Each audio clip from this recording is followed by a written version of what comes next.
వి gold trusted gold buyers తాకట్టులో ఉన్న బంగారాన్ని విడిపించి ఈ రోజు ఉన్న మార్కెట్ ధరకే కొనబడును. మరిన్ని వివరాలకు సంప్రదించండి 7771077720. కరీంనగర్ నగర ప్రజలకు నీరుకి మంచినీటికి ఇబ్బంది పెట్టడం అనేది ఒకరేమో రాష్ట్రంలో అధికారంలో ఉన్న పార్టీకి మంత్రి,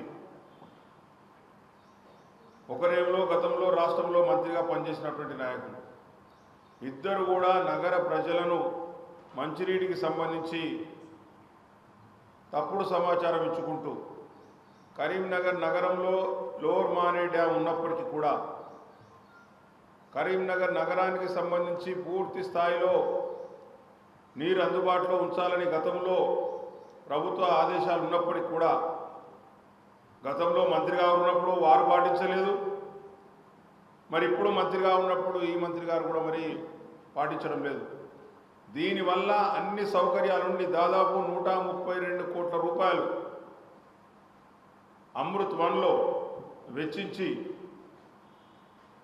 కొత్తగా రిజర్వాయర్లు నిర్మించుకొని కొత్తగా పైప్ లైన్లు ఏర్పాటు చేసుకొని అన్ని రకాలుగా కూడా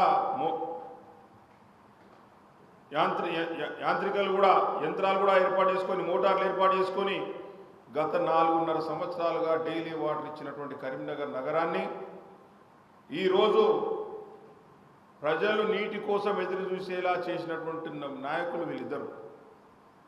ముందుగా వీళ్ళిద్దరూ నగర ప్రజలకు ఏ విధంగా నీళ్ళు తాగేయాలి, ప్రతిరోజు నీరు తాగేయాలని ఆలోచన చేయాలి తప్పితే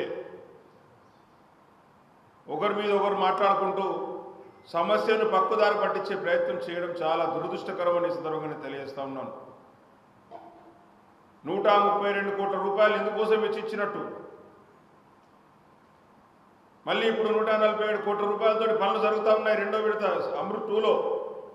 అంటే దాదాపుగా 279 కోట్ల రూపాయలు నగర ప్రజలకు డైలీ వాటర్ ఇవ్వాలని చెప్పేసి అనేది ఆ ఉద్దేశంతో కేంద్ర ప్రభుత్వం అమృత్ 1లో అమృత్ 2లో నిధులు కేటాయించి మరి ప్రజల దాహార్తి తీర్చడానికి ప్రయత్నం చేసి నిధులు కేటాయిస్తే నీళ్లు అందుబాటులో లేకుండా చేసినటువంటి నాయకులు ఎవరు?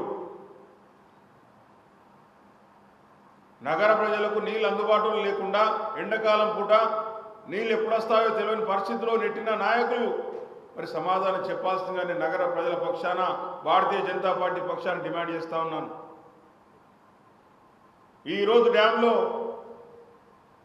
5.8 TMC వాటర్ పెట్టుకొని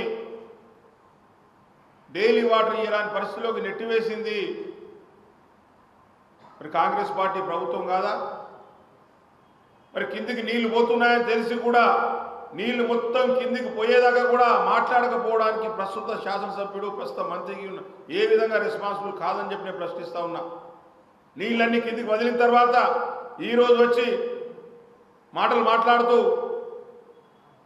ప్రజలకు తప్పుదో పట్టించే ప్రయత్నం చేయడం చాలా బాధాకరం అని చెప్పి నేను తెలియజేస్తా ఉన్నా. మిడ్మానే డ్యాంలో నీళ్లు లేవు. ఈ నెల 6వ తారీఖు వరకు కూడా కిందికి నీళ్లు వదలాలనే ప్రణాళిక రాష్ట్ర ప్రభుత్వం ఉన్నది. 2500 క్యూసెక్లు కింద పైకి వస్తూ ఉంటే 2500 క్యూసెక్లు కిందికి పోతా ఉన్నాయి.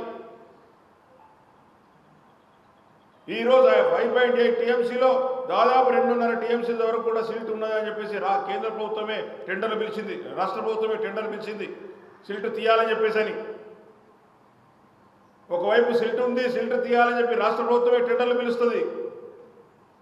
ఒకవైపు డెడ్ స్టోరేజ్ వరకు కూడా నీళ్లు తీసుకుపోయే పరిస్థితి, డ్యామ్ను తీసుకుపోయే పరిస్థితి కూడా రాష్ట్ర ప్రభుత్వమే చేస్తుంది. ఇది ఏ విధంగా ద్వంద్వ నీతి అని చెప్పి నేను ప్రశ్నిస్తా ఉన్నా.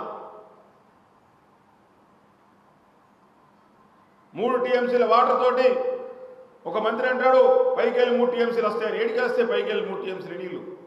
మిడ్మానేలో నీళ్లు ఉంటాయి కదా వర్షానికి.